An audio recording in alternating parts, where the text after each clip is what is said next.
इश्टानो, शिंपयेंतलीं मोतयां आयकूंक तुमी तयार आसात मूं?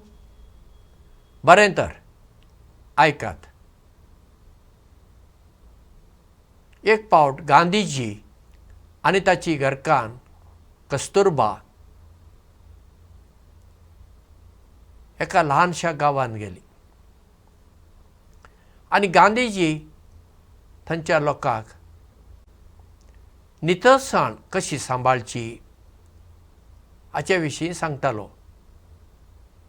सदां तुमी न्हावंक जाय, बरे नितळ कपडे घालूंक जाय, सादे कपडे पूण नितळ कपडे घालूंक जाय.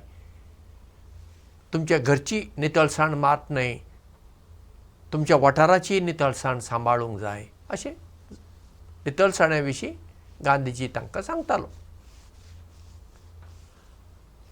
आनी गांधीजीचें भाशण आयकूंक जायतो लोक आयिल्लो गांवचो. तातूंत त्या गांवची एकटी अस्तरी आसली. ती कस्तुरबाक घेवन आपल्या घरा गेली आनी तिणें कस्तुरबाक म्हणलें, बा, म्हणजे कस्तुरबाक लोक बा म्हूण आपयतालो खंय, बा, गांधीजीन अशें सगळें सांगलां,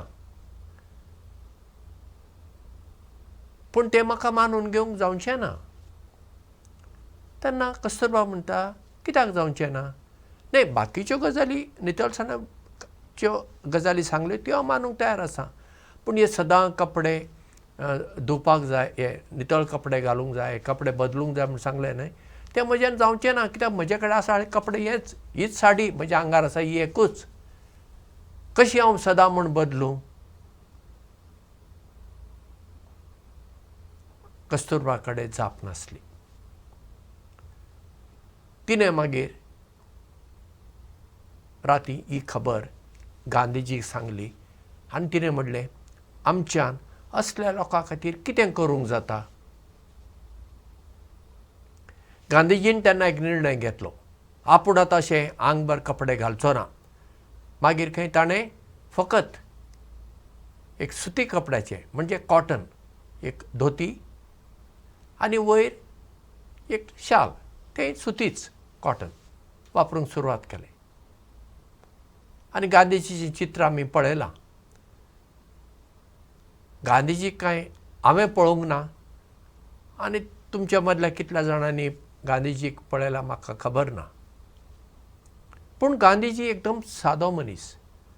पूण आमी उडास दवरूंक जाय, गांधीजी कितें पळोवंक सादो दिसतालो वय, पूण तो शिकपी मनीस. तो इंग्लंडांत वचून बॅरिस्टर पदवी जोडून आयिल्लो. तेन्ना तो सूट बूट घालतालो आनी भारतांत येतूंतय ताणें सूट बूट घाला आसतलो. पूण मागीर ही एक घडणूक घडली गांधीजीच्या जिवितांत आनी गांधीजी बदल्लो. म्हणजे गांधीजीचो खाशेलो गूण, म्हणजे जायते गूण गांधीजीचे थंय आसात, म्हणजे सादेपण. गांधीजीक दिसलें, म्हज्या देशाचो इतलो लोक कपडे नासतना त्रासांत आसा, मागीर हांव कित्याक बरे बरे कपडे घालूं? हांवूय उण्यांतले उणे कपडे घालतां आनी सादे घालतां, अशें गांधीजीन चिंतलें आनी ताणें तशें केलें. आतां आमी गांधीजी बरी न्हेसून भोंवपाक जाय अशें हांव सांगूंक सोदिना, पूण आमी जितलें सादें जियेता न्हय, सादें जिवीत, हाचो प्रभाव पडटा.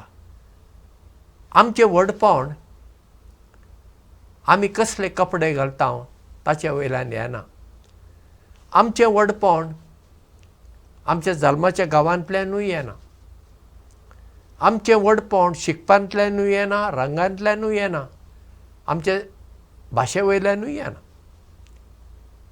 आमचें व्हडपण येता दर एकल्याचें आमी देवाचीं भुरगीं, देखून एकामेकाक भाव भयणी. आमी समान.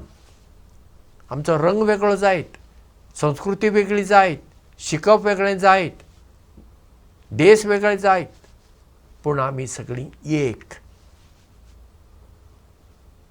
आमी मनीस देवान आमकां रचली हें चिंतप जेन्ना आमचें थंय दिसान दीस बळ जाता तेन्ना आमी सादें जिवीत जियोंक लागता. जितलें सादें जिवीत आमी जियेता तेन्ना आमी दुसऱ्यांक एक नमुनो जाता. गरजे भायर आमी खर्च करूं नये. त्यो मागीर जेवणा खाणाच्यो वस्तू जावं वा हेर वस्तू जावं जितल्यो आमकां जाय तितल्योच आमी वापरूंक जाय. कोण दिता म्हूण आमी घेवप बरें घेया पूण त्यो मागीर आमी आनी कोणाक दिवं येतात न्ही. आमकां ताची गरज ना त्यो आमी कित्याक दवरून बसुया आनी कोणाक दिवंक येता. अशें गांधीजी भशेन आमी जेन्ना सादी मनशां जाता आनी हांव म्हणटा गांधीजी परस एक पावल आमी फुडें वचूंक जाय. गांधीजीन आपणे जावन सादे कपडे घाले पूण ते कपडे नासल्या लोकां खातीर गांधीजीन कितें केलें तें म्हाका खबर ना.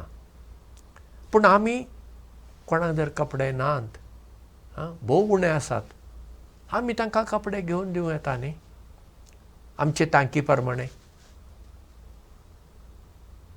आतां पोरणे कपडे कोणीय दिवं येता पूण नवे कपडे कित्याक पोरणे कपडे दिल्यार कितें जाता ते घेतल्यार कितें दिसता हांव दुबळो हांव गरीब देखून म्हाका हे कपडे दिलात. पूण त्याच मनशाक जर आमी नवे कपडे घेवन दिले त्या मनशाचो संतोश चड वाडटलो कित्याक आपूण गरीब आसून सयत म्हाका नवे कपडे दिले. म्हणटच आमी सदां फकत आमचेंच चिंतचें न्ही दुसऱ्यांचें चिंतुया. आमी बरे बरे कपडे घालून भोंवतना कितलेशे जाणांक कपडे नात. आमी बरें जेवण जेवतना कितलेशे जाणांक दिसाक एक सयत जेवण मेळना. आमी जेन्ना बऱ्या घरांत रावता घर नासलो लोक आसा. जेन्ना आमी एका गांवांत रावता निराश्रीत लोक रेफ्युजीज कितले आसात हाचेर आमी लक्ष दिवया आनी आमच्यान तांचे खातीर कितें करूंक जाता तें आमी करुया. तर तसलीं दुसऱ्यांचें बरें चिंतपी आनी दुसऱ्यांक बरें करची मनशां आमी जावुया. देव बरें करूं आनी मोग आसूं.